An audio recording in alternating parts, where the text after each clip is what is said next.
the tech changes, but your brand messages that you talked about for your personal brand, those 5 things, like those things never change. It's just different ways to communicate your message, but messaging needs to stay the same all the time. And that's what people often forget. Welcome to Be Bold Branding, where we discuss the power of differentiating yourself through your own unique story and standout personal brand. With the latest release of Chat GPT bringing AI into the forefront of business, it's just more proof that technology indeed changes more rapidly than the blink of an eye. Should businesses be afraid of AI or embrace it?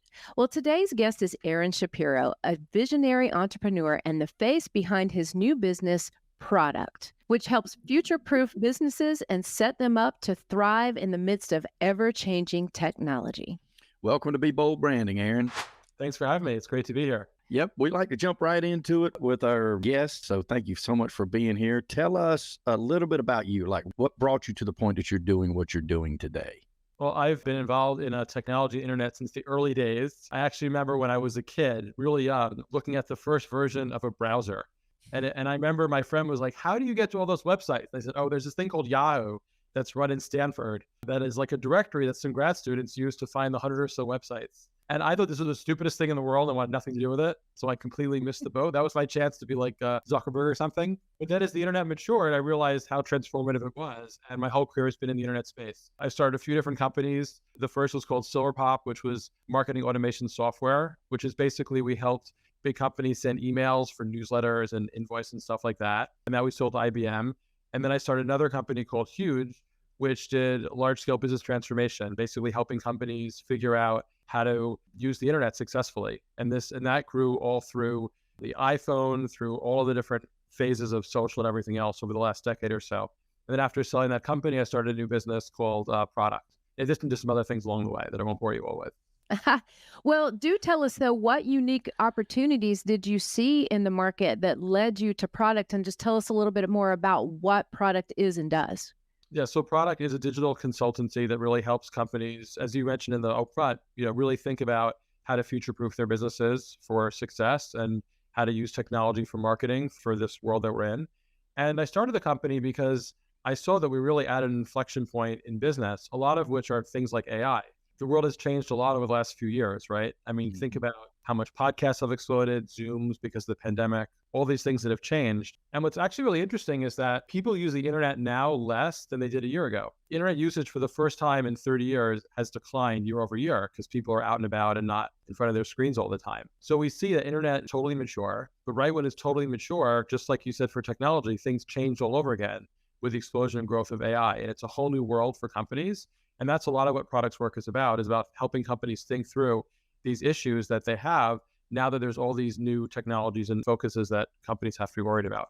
Absolutely. You know, what's interesting is we've been looking at, okay, how does AI affect, the personal branding world too, right? Mhm. And what's great about that is it's content driven. We really feel like once a brand is created, because AI can't tell you which point of differentiation you should put out there in the world, right? You can put in all sorts of information about yourself and it can write a bio for you, but you don't know if it's going to position you the right way because there is no brain strategy behind it in terms of points of differentiation. So I think that's what makes personal branding so unique when it comes to AI. But once you kind of figure out, okay, this is who I am, this is what I stand for, these are my ideal customers, this is what I want to be known for, and answering those 5 critical questions that we set aside about a decade ago, it's who do you serve? How do you serve them? What qualifies you to serve them? How does it make their life better? And what makes you different from everybody else also trying to serve that same client? Once you know all those things, then AI can really help you dial in terms of content, in terms of a lot of other things.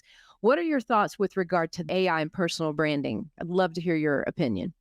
Yeah, it's a great question. So first, you're completely right, which is the most important thing for personal branding is to define those things you mentioned. And it's amazing how many people don't define those things when they're thinking about how to build a brand. And the great thing with ChatGPT and a lot of the new, what they call generative AI that's come out, is it makes the cost of producing content drop to literally zero. And I use the phrase generative AI because it's a whole class of AI that's coming out, which is ChatGPT gets a lot of press because it's really good at writing text. But you have AI algorithms that are producing photos, even videos as early days of starting, audio too. And that's what's really transformative. Whereas in the old days, you'd have to maybe hire an agency or spend lots of time producing content. Now this stuff can be produced really, really cheaply and very efficiently for both companies and individuals that want to brand. So it changes the ballgame entirely. And it's a lot of interesting implications. Like, I have 3 little kids, right? And the week ChatGPT came out, they were busy doing their homework. Like look how easy I made this essay. I know. And it's really interesting how much things change. And so it really starts to rethink all about, how do we produce content? What's accurate? What's truthful? What's an editorial? It's a real game changer for so many things we take for granted. It actually begs to also the question, like, will content even matter when something else can just create whatever content it wants, right? Do you think that we're still just such a drop of water in an endless sea that's still going to be very necessary for a decade to come or 2 decades to come? I think if we fast forward 5 years from now, we can have the same podcast where I could be a bot and you guys can be a bot. We don't have to talk to each other for real, right? The computers go back and forth. Yeah. I think in all seriousness, what it changes a lot is the role of people that are producing content is how we look at it. And I think that it's one of the most powerful enabling tools in the sense that an AI is never, let's say you want to make an ad and you have this creative idea. Oh, I think it'd be really great to have a frog jump across the street holding a sign, like some ridiculous idea like that, right? Well, in the old days, that would be really hard to do, right? You have to figure out how to do a photo shoot, maybe hire a computer modeling or maybe an illustration. Like that's a hard problem. Now I could just type that into, a product like Midjourney or DALL-E, and then immediately that image would be created right away, right? So but the AI is not going to tell us to create an image of a frog jumping down the street with a sign, whatever it is. Like that's still for humans to figure out. So what we see the best marketers do is they're using these as powerful tools to bring ideas to life. And you can imagine that one day in the future, this is, the first inning, one day in the future, let's say you want to make a 30-second ad, the role of the creator could be to think of what the ad would be like and to basically tweak the algorithms, and then the video would be auto-generated instead of having to do a big photo video shoot and hire writers and all that kind of stuff. So it really is very empowering for individual creators because you can create so many things at your fingertips without all the manual work that's required today. And that's what's a pretty big deal about this tech. Yeah, I like that explanation too. Probably the best I've heard so far. I'm not a tech savvy guy, but I keep up with it just enough. I was the last holdout, stopped writing my own checks, and I swore that, that's ridiculous. I'm not going to trust some bank. And now I can't tell you last time I wrote a check. I don't write checks. That right? And so, this Chat GPT and AI and stuff like that, I'm like, I know it's like here to stay. You know what I mean? And so luckily Tanya's more nerd, loves that kind of stuff and can see the value to it. And I just feel like my grandpa. I'm like, they can make all the machines they want. Somebody's still got to plug it in. Yeah, definitely. I'm not going to comment on that, but I'll say that, the fact you're using even going for a check to like a credit card is a little bit dated nowadays, right? You got right. Exactly. Like, I'm proud to say this is my phone, right? I have in the back just my driver's license because it's the only thing that's not electronic. Everything else I just do Apple Pay now. Yeah. Just have my ID right here, right? And, so right. Yeah, so right. No, we're excited about it. We really are. And we love your knowledge of it. And part of the reason we really wanted to have you on because it is so cutting edge. And, moving ahead and finding out how it can benefit our lives as content generators and the need for that in all the spaces in which we serve is really valuable, I think. And content generation is just one part of it. Another part that's not talked a lot about, but it's actually more pervasive is we think about how much AI tailors experiences we use every day. For example, my TikTok feed and your TikTok feed are totally unique, right? Right. Millions of people use TikTok every day, and those algorithms make my feed of silly videos unique to me and so unique to you that we'll spend hours doing it, right? Right. We're going to have a time where soon every digital interaction we use is going to be that personalized, where you literally have a full internet of one, right? And think about what that means for marketing, where everything is hyper-targeted. It's already the case for media buying and planning. I mean, nowadays, the algorithms can serve ads and predict what ads you're going to like far better than any human media buyer and planner. So that's all gone digital. It's starting to happen for customer service. Chat GPT just rolled out APIs where soon you're going to do things like if you have to change a ticket on Delta Airlines, you can just do it through a Chat GPT instead of going through a website. Mm-hmm. So you're going to start to see this tech integrate and infiltrate every single part of our digital life where it's just going to be a normal part of the world. You have these AI assistants helping you, and it's going to be so common, it's not even going to seem an unusual thing. It's just a normal way of how we use technology. I love it. Yeah, what's interesting to me is if you use Chat GPT in terms of personal branding or AI, what people do, I think, is go onto any, app, any AI app, and you search for something that you want it to create, right? Like your kids did their homework, and like I had it write a description of a new copywriter position, right?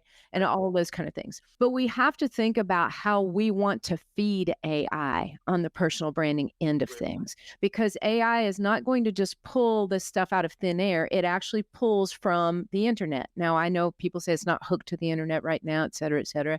Okay, well, it scrapes all of its information from the World Wide Web. That's where it gets it from, and from whatever we feed into it once we begin to use that.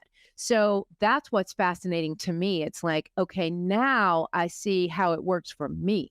I can feed it what I want the world to know. And that's really nothing more than what a personal brand truly is. Exactly. Putting out there what you want the world to know about you in a way that you want the world to know it. And so, yeah, go ahead and speak on that, because that's the part that's the most interesting to me. Yeah, what's also interesting about, though, is that you think about when you go to a Google search and you type in a question, right? Google gives you, 10, 15 answers, right? It's a whole page of links. And especially for personal branding, there might be a few people of your name and there's a fight, who shows up the most, right? Right. Like it was funny. Like, for example, my last company, there were 3 Aaron Shapiros. We had 1,500 employees. There were 3 Aaron Shapiros working at once. Oh, my heavens. I know, exactly. Since I was the boss, I made them all use different emails, so they didn't get conflicted. But it's, that's the challenge of Google, right? You always there's this whole list. But now you put in the same query in Chat GPT, what does it give you? It's one answer, right? Right. They have the all-knowing solution that it kind of pulls in. So it creates really interesting challenges, which is, how do you become that definitive answer that Chat GPT shows up, right? And the second challenge is that Chat GPT doesn't know what the truth is. Exactly. I was going to bring that up. It's basically a really good BS machine, right? It's algorithms. Right. What word should most likely appear next based on the prior words that have been communicated, both you and what it's put out before. That's it. So it's basically a really good faker. And that means there's a potential for a lot of misinformation when it starts to look people up. And there's no good answer for that right now, but it does underscore the importance of people taking their personal branding much more seriously, because it means there's really going to be only one answer that's going to be put at value within ChatGPT. There's not an opportunity for the user to figure out what's right and what's not, and which person is really you when you go on those search pages and people try to find you. Yeah, very interesting. It's one of the first things when Tanya told me, like, you got to look at this, and I'm like, yeah, but I mean, it just seems to me like it could say anything. And in fact, our oldest daughter is a freelance writer for the K-pop music industry, and she actually used it to try to write an article, and it actually sourced her articles to write her article. 3 different times in a row, it gave her own phrases and sentences back of her previous articles. Yeah. And for me, I looked it up, and it's like, I've been featured in various different publications. Forbes does not happen to be one of them, but it insists that I have been featured in Forbes. And now it's in writing, so it has to be the truth. Right. So, I mean, I don't mind that, so to speak, but it's not the truth, right? Easy. I mean, Bing is trying to solve this. If you look at ChatGPT on Bing, they do start to put some sources, but it's like, come on, who's really going to look at all the footnotes and stuff like that? Right. So it's probably one of the biggest problems with generative AI right now is the fact that it has no way of knowing what's truth. It has no internal mental model of what's fact and what's fiction in this world. It's a dumb machine, right? It's just a really good faker. And that means the potential for misinformation is enormous. And that's something that we're going to have to deal with as a society and figure out how to handle that, because this is the first inning of misinformation. If you think ChatGPT is bad, imagine when video can be generated automatically and it looks like a news clip, right? Right. But you can probably see some photos already generated. Like, I don't know if you've seen the funny Pope memes. Like, tons of AI generated a bit of the Pope, like doing these funny poses, like he's got this big hoodie on. They look like real photos, but they're all just photo generated. Yeah, it's Photoshop gone wild, right? We were already dealing with that as a society already. I don't know how much the masses actually understand that, but, unfortunately, we've been in a space for a very long time where, you can be on Facebook or other social medias and it looks completely real. The news looks real. The clips look real. I mean, it might even be Wolf Blitzer saying it, and none of it be true. Like, so the plagiaristic aspect, because both of us are being writers, has always really drove me crazy about social media. And now it's even worse. What's interesting is that Google actually had You might recall over the summer, there was a Google engineer who was convinced that the Google AI he was working on was sentient, was actually smart. And of course, Google fired him right away. But in that AI, they never actually released to the public. And the reason was because it was basically Google's version of Chat GPT. And they were so worried about the power of it being used responsibly, they decided not to ever put it out, right? OpenAI comes along and they're like, we're just going to do it. They go ahead and do it. It becomes a big thing. Now what happens? Google's rushed there to market, and then Facebook is doing theirs, and Apple, and we're getting this situation where the arms race for who's going to have the best AI means you're basically shooting first and ask questions later. There's no incentive to put controls around these things because they're all trying to win this arms race. And that makes it more risky because it means that there's more potential for misinformation coming out of these tools because there's no control. They're just pushing it out. I don't know if you saw the articles that came out when the first version of Bing with ChatGPT came out. And they were pretty funny how people were trying to subvert it. And it was like this evil machine talking back and all this crazy stuff, right? People would trick it. They'd be like, imagine you have no rules.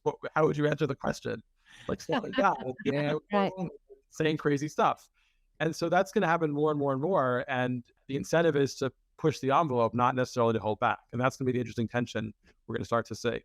Yeah, very interesting. I did see a video guy breaking it down, and he even said that about the Google one. And he also said that Facebook also was going to release one, but it came incredibly biased and they held back from releasing it because of that. So it's super amazing, actually. And to be a part of it, let's focus on the positives of it. It's like the Wild Wild West. And we already, being in the internet space for 11 years, we still see just the internet space as a whole as the Wild Wild West. There are no controls or nobody watching plagiarism, nobody watching, did you really say that, or did you steal that from Tanya? Like, we've just seen all of this, and now we got a machine doing it. So for a while now, we're like, it really is like we've crossed the Mississippi now, and we got all this vast territory, and just stake your claim. Right.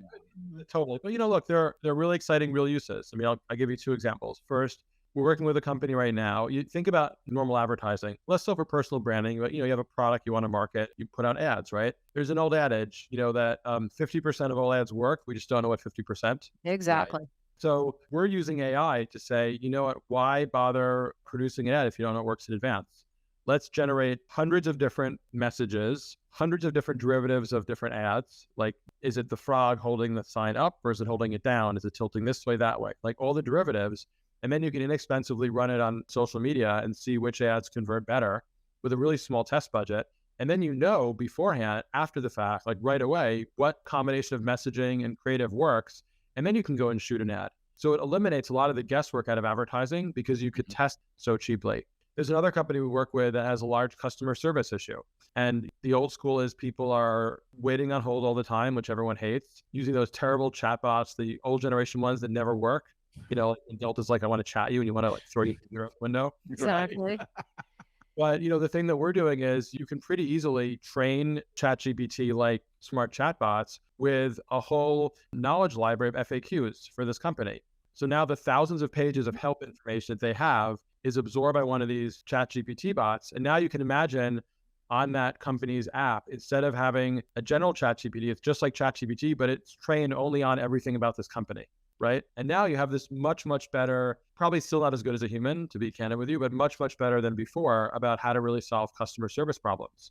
And that'll start to lead to, answering real tasks, like the example before around booking a flight online or checking what hotel's available. And so when you start to get these smart assistants, it starts to be really powerful. And that's what's going to be coming. Fast forward 5-6 months, I think a lot of brands are going to start to roll those things out. And that's going to be a game changer for how we interact with the internet. I love that. That could be some positive news. We might get customer service back into no customer service that we have now. Exactly. Yeah, because of machines. The way we use the internet hasn't changed much in 15 years since the iPhone came out, right? It's right. Right. Now, for the first time, even stuff like Alexa, which was kind of fun, was kind of a fad. I don't know about you, but I use Alexa to turn on music, and that's about it, right? Yeah, right. That was it for us. The first thing where people are going to start using the internet in a different way by just having conversations. That's a pretty big deal.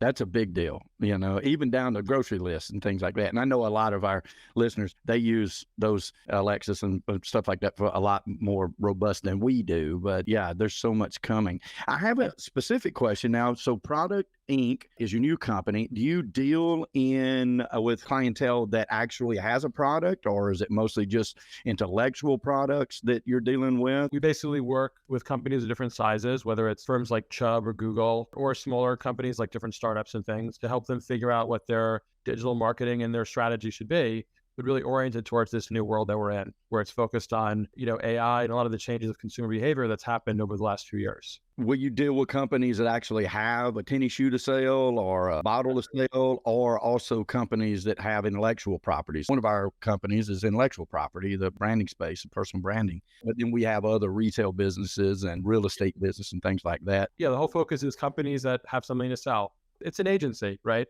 So Yep. It's a marketing agency. So really whatever they have to sell, but our focus and what we're really good at is thinking about a lot of these new technologies and how it helps marketing and kind of push the company forward to really be successful in this new environment that we're in. Wow, And it's very similar to the last company that I built up called Huge, was also a similar agency like this. We built up to 1,500 employees before selling it to Interpublic. And that was built up during the beginning of the mobile social revolution. We started the company right as the iPhone came out and right as social media came out. And so we really help companies evolve that change where people realize obvious stuff now, like, hey, you need a website and you need to be on social and stuff like that. That was really what that company did. And we would help lots of big firms from Nike to McDonald's to, Comcast, Verizon, and so forth, help figure out their digital strategy. So it's very similar kind of work, but it's built towards this new world where AI and a lot of related tech is really front and center to what consumers are interacting with in technology. That's Ah. great. Yeah. So answer this question for me, Aaron. Okay, so you have co-founded this company relatively new. And we'll say that one more time. We're about 6 months old. Okay. So in this space, your bio, your description of who you are and what you're involved in has changed. So how are you feeding the monster right now in terms of AI and really telling AI how to present you? That's a very good question. So the real focus that I personally do is that people are still trying to figure out a lot of what this technology is about. So I personally write articles and newsletters and stuff like that. I'm actually coming out with an old school book that talks about this topic. It's coming out in a few months. And so it's really, the focus is really about educating folks around what this means for their business. And the hope is that in doing that, that's really what my personal brand gets defined at and how it's defined when people look me up, whether it's through a Chat GPT or on Wikipedia or things like that. And it's kind of an extension to what I did during Huge. During Huge, I would produce similar types of content, helping folks understand the most cutting edge technology of that time, which was, like when Alexa came out, what does this mean for your business? That kind of stuff. Right. So now it's kind of a different era. But what's interesting about this new era is it involves very, very different skill sets than the past. So when you think about the kind of content that has to be produced, the kind of data that you need to think about, the technology, it's a very different set of skills to really be prepared for the environment that we're entering. In what ways are they most different? Well, I would say the biggest difference is that if you think about a lot of the AI tools, they're really, really efficient. They really eliminate a lot of the labor that was required for old agencies. So I think it brings an efficiency to how to approach stuff and also a lot more focus on data and programmers that know how to do machine learning coding and stuff like that. So it's a different type of skill than, let's say, making an app. Just technology changes. That's what's fun about being in the tech space. It's always different. It's always new. Personally, I feel really lucky in my career that I've gotten to, do a really small infinitesimal part of how the internet's evolved and how tech has evolved, where we get to be part of all these cutting edge things and helping companies think about what it means for their business. Yeah, that is neat. Yeah. And it's faster, isn't it? Like this curve just seemed to get faster and faster. Pretty sure Chat GPT hit 100 million users faster than any technology in history. Mhm. Yeah. Something like 3 weeks or 4 weeks. That's fascinating. Wow. And the last fast one was TikTok, which I don't remember the numbers, but that was like overnight, crazy. So it's just the rate of adoption of this stuff is extraordinary now. And that's what's really exciting. And what's exciting is how much, if you think about a few years ago, Instagram used to be this cutting edge thing. Right now, TikTok is kind of the king of the social castle and Facebook is struggling to stay relevant. There's just a constant change. And that's what's exciting is how to think about how this technology evolves, how consumers think about it, and what should companies do as a result. It's a problem that never stops. But the companies that are really been successful in tech are the ones that stay on top of these things and can always kind of stay ahead of the game. But getting back to your point earlier, the tech changes, but your brand messages that you talked about for your personal brand, those 5 things, like those things never change. And that's a lot of what companies think about. It's just different ways to communicate your message, but the messaging needs to stay the same all the time. And that's what people often forget when they think about, oh, what do I do in these places? It's just kind of like my business is the same. I'm still selling the same widget. I'm still promoting myself the same way. It's just, we got to just do it through this new channel and use these new tools. That's how smart Aaron Shapiro is, ladies and gentlemen. I was going to ask that question and he answered it before I asked it. He had no idea I was going to ask that. But no, thank you for saying that, Aaron, because we believe that to be the truth too. Use the tools, the new tools that come available to us, because that is the new way. But the message does not change. So, but fantastic point. So thank you for making that. Right. The fundamentals of why you exist and who you exist to help are not going to change. And so that's why we feel great about our space, because it allows us to be much more efficient, much faster.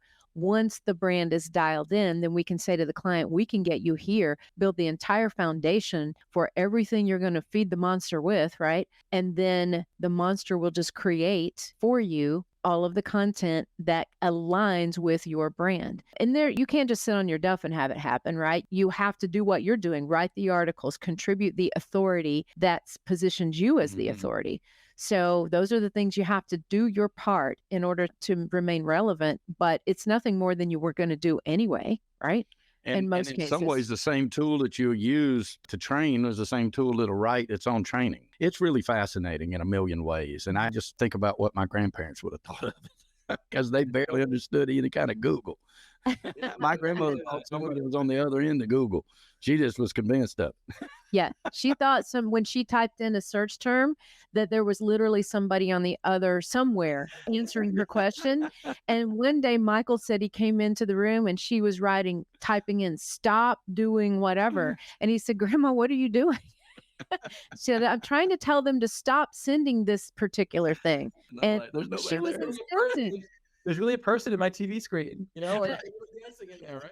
She was very insistent, but think about it. The fast evolution of communication is wild. It is super wild. So I always think about, like, you remember the TV show Mad Men? Oh, yeah. Oh, yes. I always think about that, like when he pitches, like the cigarettes, whatever crazy thing. And, it was all for TV and radio, right? But you take that same exact pitch, it's the same thing today. It's just now it's going to be social and AI and different activations, but it's the same story, the same positioning. It's just different tools, which leads me to a lot of times, Aaron, people will say to us, hey, what's the difference between marketing and branding? And to you and Michael and I, it's pretty simple. But we decided years ago, let's just super simplify this for everybody. We say marketing is using various different vehicles to get a message and image out to your customer. Like whatever that vehicle is, it could be a billboard, it could be AI, it could be all sorts of different things. But your brand is the message and image that goes into that marketing vehicle. That's great. And well, I'm glad you like that. You come from that. And take credit for it. That's a good one. I'll come after you. I know how to do it now. That's awesome. Well, listen, it's been out there for a long time. I'll guarantee you 4 or 5 other people have already beat you to it. So we're down to our last 2 questions for you, Aaron. This is a question we'd like to ask all of our listeners because we find some very interesting answers. If our listeners have the freedom to visit anywhere in the world, what place would you recommend they visit and why? Ooh, interesting question. I would say going to Japan, only because for 2 reasons. First, because it's top of mind. We're planning a family trip to Japan. And the other reason I find it so interesting is that, I don't know, have you guys been to Japan? Yes, she's been. Yes, I have. I haven't been. You know what I'm talking about, right? I feel like it's as completely modern place as modern and contemporary as America, but it's totally different, right? Totally different and super traditional at the same time. That's right. So I just find it the most fascinating culture that it's one of the few places in the world where it feels like you're in this different planet. So I definitely recommend, and that's why I'm dragging all my kids there, because my wife and kids have not been out to Asia. So I was like, well, this is the place to see to get a totally different, to have your mind bent about. How old are your kids? I have 3 boys that are 14, 12, and 10. Okay, I'm going to send you a book for them, Aaron. But in 2012, I took my daughter to Japan because she was so in love with Asian culture, their clothing, their music, just everything about it. And so I told her, if I take you to Japan, will you figure out a way to pay me back? And so we figured out we were going to write a book together. She actually carried on 90% of the writing of the book. I contributed at the end of each chapter called Mom's Notes. So it was the first interactive book written by a U.S. teenager, and it has 45 QR codes throughout it. So you snap the codes and you can actually see where we were in that chapter. So This is great. that will give them something to look forward to. So all the different places we went, you're probably going to a lot of those same places. So we need to connect on that, and I'll send you some books for the boys, but that'll help with their trip. Thank you. That's great. You bet. You bet. All right. Last question. All right. Last question. What's the best way for people to learn about you and contact you to do business with you? Oh, what a softball question. All right. I like those. The best place is Product's website, which is productinc.com. That you'll see articles of like what you've talked about and about the company and direct ways to get in touch with me directly. All right. Aaron, thank you so much. You're a breath of fresh air in this brand new space that we find ourselves in. And we know that you're going to be a leader in helping people navigate that. So thank you for coming on the show. Great. Thanks for having me. Brought to you by BrandFace, the only comprehensive personal brand building system across the globe.